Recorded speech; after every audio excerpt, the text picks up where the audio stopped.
Ní ìpínlẹ̀ Kwara, èèyàn kan jáde láyé nígbà tí àwọn ajínigbé tí wọ́n ya bo agbègbè kan ní ìpínlẹ̀ Kwara. Ọ̀rọ̀ di bóò-lọ-yàgò lópin ọ̀sẹ̀ tó kọjá yìí nígbà tí wọ́n sọ pé àwọn agbébọn ya wọ agbègbè Zulu Òmùpó, ìjọba ìbílẹ̀ Ìfẹ́lódùn nípínlẹ̀ Kwara. Àárọ̀ kùtù ọjọ́ Àbámẹ́ta, ọjọ́ 26 oṣù kejì ọdún 2024 ni àwọn ajínigbé náà ya wọ agbègbè náà tí wọ́n sì jí àwọn èèyàn 3 gbé wọnú igbó lọ. Àwọn tí wọ́n bá àwọn oníròyìn sọ̀rọ̀, ọ̀kan lára wọn, Tóyìn Ahmed, tó jẹ́ oṣojúmi-kòró, sọ wípé àwọn tí wọ́n fura sí gẹ́gẹ́ bí Fúlàní adaranjẹ̀ ló ṣọṣẹ́ burúkú náà. Ahmed ní nínú ilé ni wọ́n ti lọ gbé àwọn mẹ́tẹ̀ẹ̀ta yìí, pẹ̀lú àfikún pé àwọn ọdẹ ìbílẹ̀ àti ikọ̀ ojúlalákọ̀ọ́-fi-ń-ṣọ́rí tá a mọ̀ sí fìjìláńtẹ́ ló sáré tẹ̀lé wọn wọ inú igbó lásìkò náà. Ọkùnrin náà sọ wípé àwọn ọlọ́dẹ yìnbọn pa ọ̀kan lára àwọn ajínigbé yìí lásìkò tí wọ́n yíjú padà sí wọn. Ahmed ní ìdùnnú ńlá ló jẹ́ pé àwọn ọlọ́dẹ àti àwọn fìjìláńtẹ́ dóòlà ẹ̀mí àwọn tí wọ́n jí gbé, wọ́n sì rí wọn gbà padà. Ó ní lẹ́yìn-ò-rẹyìn lọ́wọ́ tẹ afurasí 5 nínú wọn tí wọ́n sì ti lọ fà wọ́n lé ọlọ́pàá lọ́wọ́ lójú ẹsẹ̀ láì fi àkókò ṣòfò. Nígbà tóun náà ń fìdí ìṣẹ̀lẹ̀ náà múlẹ̀, ẹni tó jẹ́ agbẹnusọ iléeṣẹ́ ọlọ́pàá nípínlẹ̀ Kwara, Èjìrè Adéyẹmí Tóun, ṣàlàyé pé àwọn afurasí tọ́wọ́ tẹ̀ ti wà láhàámọ́ wọn, ṣùgbọ́n ó ní iṣẹ́ ìwádìí ṣì ń lọ lọ́wọ́. Tóun fi kún ọ̀rọ̀ rẹ̀ pé olú iléeṣẹ́ ọlọ́pàá ni gbogbo àwọn tọ́wọ́ tẹ̀ náà wà àti pé òun yóò gbé àtẹ̀jáde síta nípa ìṣẹ̀lẹ̀ náà láìpẹ́. Ṣèbí wọ́n ní òwò kì í fowó lórí? Wọ́n ní ojú ọ̀run tẹ́yẹ fò láì farakọra. Kí wá ló dé tí wọ́n fi dá àwọn oníṣẹ̀ṣe lọ́wọ́ kọ́ láti máa ṣọdún ìṣẹ̀ṣe? Kágbàdo tó dáyé, kinní kan ṣáà lẹdìyẹ ń jẹ. Bẹ́ẹ̀ wọ́n ní ìṣẹ̀ṣe làgbà. Àwọn ẹgbẹ́ oníṣẹ̀ṣe ni wọ́n mà ti gbé Emir Ìlọrin àti iléeṣẹ́ ọlọ́pàá lọ sílé ẹjọ́ lórí kíni. Ẹgbẹ́ International Council for Ifa Religion ti wọ́ iléeṣẹ́ ọlọ́pàá orílẹ̀-èdè Nàìjíríà àti Emir ti ìpínlẹ̀ Kano àti Emir ti ìlú Kano lọ sílé ẹjọ́ gíga tó wà nílùú Ìlọrin tí í ṣe olúìlú ìpínlẹ̀ Kwara. Ọ̀kan lára àwọn agbẹjọ́rò àwọn oníṣẹ̀ṣe náà, agbẹjọ́rò Fẹ́misí, sọ wípé ìpinnu láti gbé iléeṣẹ́ ọlọ́pàá lọ sílé ẹjọ́ kò ṣẹ̀yìn bí wọ́n ṣe dá àwọn oníṣẹ̀ṣe ìlú Ìlọrin dúró láti ṣe ọdún ìṣẹ̀ṣe àgbáyé tó wáyé ní 20 oṣù kẹjọ ọdún 2023.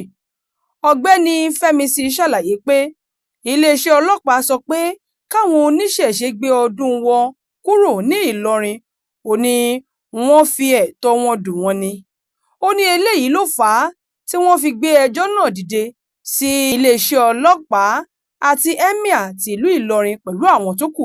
Agbẹjọ́rò Fẹ́misí tún sọ wípé àwọn ọ̀rọ̀ tí ọ̀gá àgbà iléeṣẹ́ ọlọ́pàá sọ lórí afẹ́fẹ́ lọ́jọ́ ọdún ìṣẹ̀ṣe náà yàtọ̀ gédéǹgbé sí ọ̀rọ̀ tí iléeṣẹ́ ọlọ́pàá sọ nígbà tí àwọn oníṣẹ̀ṣe náà ṣe ìpàdé pọ̀. Ó fi kún un pé àwọn ní ẹ̀rí tó dájú láti gbé kalẹ̀ fún ilé ẹjọ́. Lónìí ni ìgbẹ́jọ́ náà wáyé, ìyẹn òní ọjọ́ 26 oṣù kejì ọdún 2024 níwájú adájọ́ Tauheed Umar. Agbẹjọ́rò àgbà olóyè Malcolm Omirobo ló dúró gẹ́gẹ́ bí agbẹjọ́rò fáwọn oníṣẹ̀ṣe. Malcolm yìí ló jẹ́ ògbóǹtarìgì agbẹjọ́rò ajàfẹ́tọ̀ọ́ ọmọ ènìyàn tó sì jẹ́ oníṣẹ̀ṣe pọ́nbélé.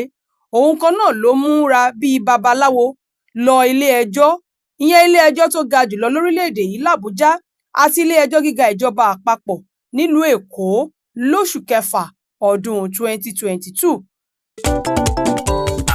MDT Clearing Freight and Logistics. iṣẹ́ wọn dára wọ́n ta sánsan wọn kárí ayé. MDT Clearing Freight and Logistics bá a ṣe kárí ayé bẹ́ẹ̀ ni òye iṣẹ́ yé wa. Cargo services wá dúró tán láti Nàìjíríà. A ó bá yín gbé nǹkan ránṣẹ́ sí àwọn èèyàn yín ní Europe, UK, US, Canada, Asia lọ bẹ́ẹ̀. Gààrí, epo pupa, ẹ̀gúsí, ẹja gbígbẹ, ìgbín, irú, àpọ̀n, aṣọ, ìlẹ̀kẹ̀, àwọn ìwé tó ṣe pàtàkì àti bẹ́ẹ̀ bẹ́ẹ̀ lọ. Kò tán síbẹ̀. MDT Clearing Services lékè téńté. Àṣẹ tó ń tẹjọba tá a gbà. Ó ń mú àwọn èèyàn yàn wá láàyò láti port. Ọwọ́ kan ni MDT á clear kọ̀ńténà yín jáde fún yín. Bó ṣe kọ̀ńténà tó kún fún káà lóríṣiríṣi tàbí ohun mìíràn. Àwọn òṣìṣẹ́ wa kọ̀ lálá. Professionalism wa kò lẹ́gbẹ́. MDT doorstep delivery service náà ò gbẹ́yìn. Níbikíbi lágbàáyé àwa gbé ọjà yín fún yín lẹ́nu ọ̀nà yín.